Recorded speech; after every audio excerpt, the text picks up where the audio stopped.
Good morning students. आज हम बात करेंगे हरित क्रांति के बारे में। हरित क्रांति से आशय है छठे दशक के मध्य में कृषि उत्पादन में हुई उस भारी वृद्धि से जो कुछ थोड़े के समय में उन्नतशील बीजों, रासायनिक खादों, नवीन तकनीकों के फलस्वरूप हुई। दूसरे शब्दों में हम यह भी कह सकते हैं कि हरित क्रांति भारतीय कृषि में लागू की गई उस विकास विधि का परिणाम है जो 1960 के दशक में पारंपरिक कृषि को आधुनिक तकनीक द्वारा प्रतिस्थापित किए जाने के स्वरूप सामने आई। 1960-70 के दशक के मध्य के पश्चात भारत में पारंपरिक कृषि व्यवहारों की जगह आधुनिक तकनीकों ने ले लिया। पारंपरिक कृषि देशी आगतों पर निर्भर थी। इसके विपरीत जो हरित क्रांति थी उसके स्वरूप कृषि में रासायनिक उर्वरकों, कीटनाशकों, उन्नतशील बीजों, कृषि मशीनरी और सिंचाई के साधनों का उपयोग जो है वह प्रारंभ हुआ।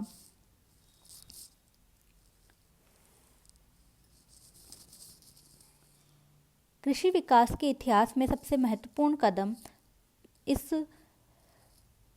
हरित क्रांति के रूप में चतुर्थ पंचवर्षीय योजना में प्रारंभ किया गया था, जिसके परिणाम स्वरूप खाद्यान्न उत्पादन में आश्चर्यजनक गति से वृद्धि हुई और कृषि क्षेत्र में फैली निराशा का अंत हुआ।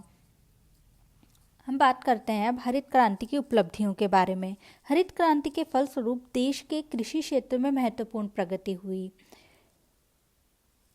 हरित क्रांति की उपलब्धियों को हम दो भागों में बांट सकते हैं। पहला, कृषि में तकनीकी एवं संस्थागत सुधार और दूसरा कृषि उत्पादन में वृद्धि।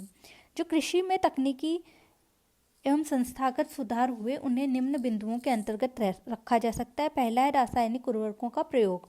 नवीन कृषि नीति के परिणाम स्वरूप रासायनिक उर्वरकों के उपभोग में तेजी से वृद्धि हुई। 1960-70 में जहां रासायनिक उर्वरकों का उपयोग सिर्फ 2 किलोग्राम प्रति हेक्टेयर तक होता था, वह आज बढ़कर 144 किलोग्राम प्रति हेक्टेयर हो गया है।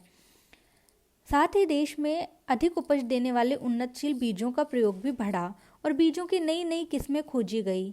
अभी तक अधिकतर उपज वाला कार्यक्रम गेहूं, धान, बाजरा, मक्का, ज्वार जैसी फसलों पर लागू किया गया है, परंतु गेहूं में सबसे ज़्यादा सफलता प्राप्त की गई है। नई विकास विधि के अंतर्गत देश में सिंचाई सुविधाओं का तेजी से विस्तार किया गया।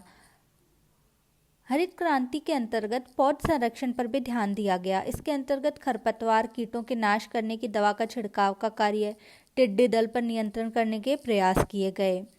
बहुफसली कार्यक्रम का उद्देश्य एक ही भूमि पर वर्ष में एक से अधिक फसल लगाकर उत्पादन को बढ़ाना है।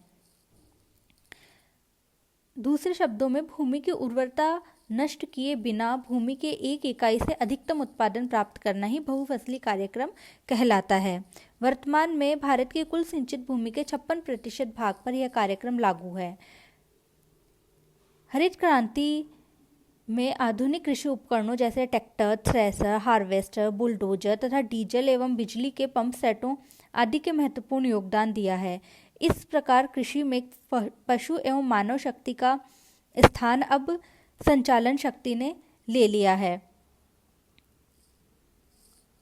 सरकार ने हरित क्रांति के दौरान कृषि शिक्षा के विस्तार को भी बढ़ाया।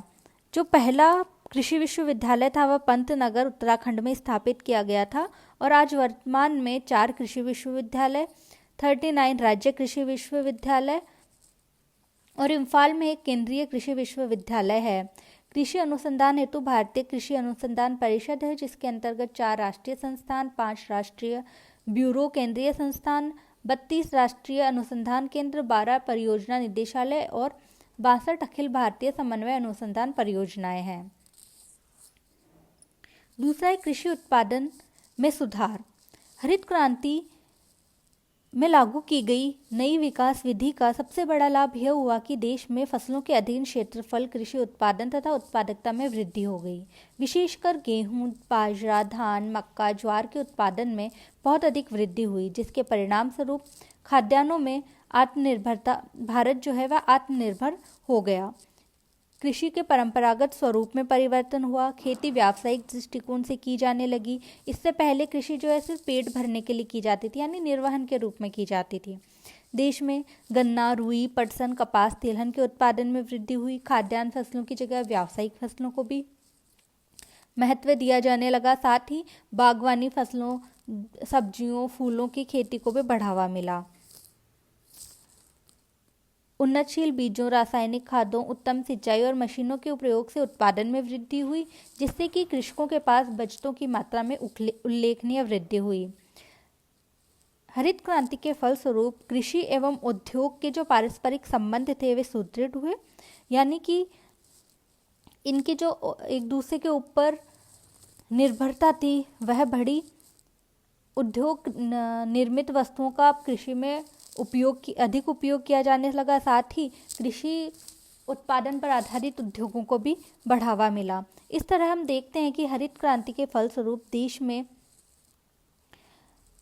कृषि आगतों एवं उत्पादों में पर्याप्त सुधार हुआ। इसके फलस्वरूप कृषक, सरकार और जनता सभी में यह विश्वास जागृत हुआ कि भारत कृषि पदार्थों के उत्पादन में आत्मनिर्भर ही नहीं हो सकता, बल्कि निर्यात भी कर सकता है।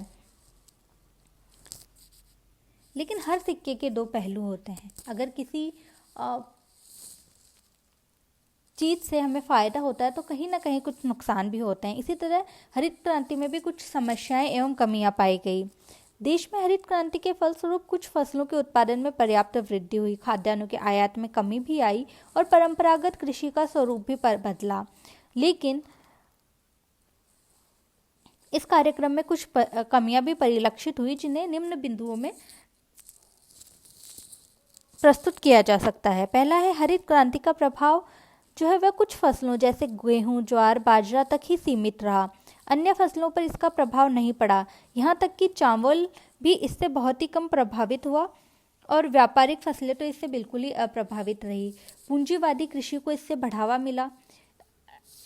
हरित क्रांति में जो कृषि का स्वरूप सामने आया उसमें उर्वरकों, सिंचाई, कृषि यंत्रों आदि पर जो निवेश है वो बहुत अधिक करना पड़ता है और ये भारी निवेश छोटे और मध्यम श्रेणी के किसानों की क्षमता से बाहर हैं।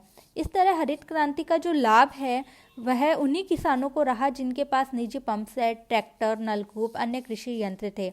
यह सुविधा देश के बड़े किसानों के पास ही उपलब्ध है। सामान्य किसान इन सुविधाओं से वंचित है।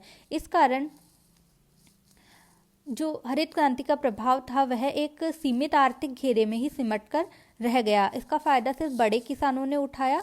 इस तरह से एक पूंजीवादी खेती को प्रोत्साहन मिला। फिर संस्थागत सुधारों की आवश्यकता पर बल नहीं। इस क्रांति के दौरान संस्थागत सुधारों की आवश्यकता की सर्वथा अवहेलना की गई।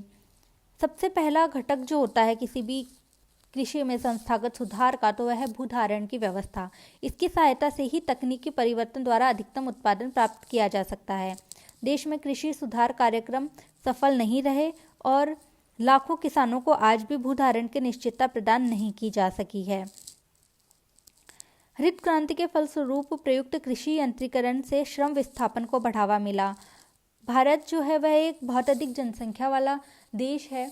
यहाँ की अधिकांश जनसंख्या जो थी वह कृषि पर ही निर्भर थी। बहुत से लोग जो ग्रामीण क्षेत्रों के थे वे कृषि खेतों में श्रमिकों के रूप में कार्य करते थे, लेकिन जब यंत्रीकरण बढ़ गया तो उन श्रमिकों को रोजगार मिलना समाप्त हो गया, जिसके कारण बेरोजगारी की समस्या बढ़ी। कृषि में तकनीकी परिवर्तनों का ग्रामीण क्षेत्रों में आय वितरण पर भी प्रभाव पड़ा।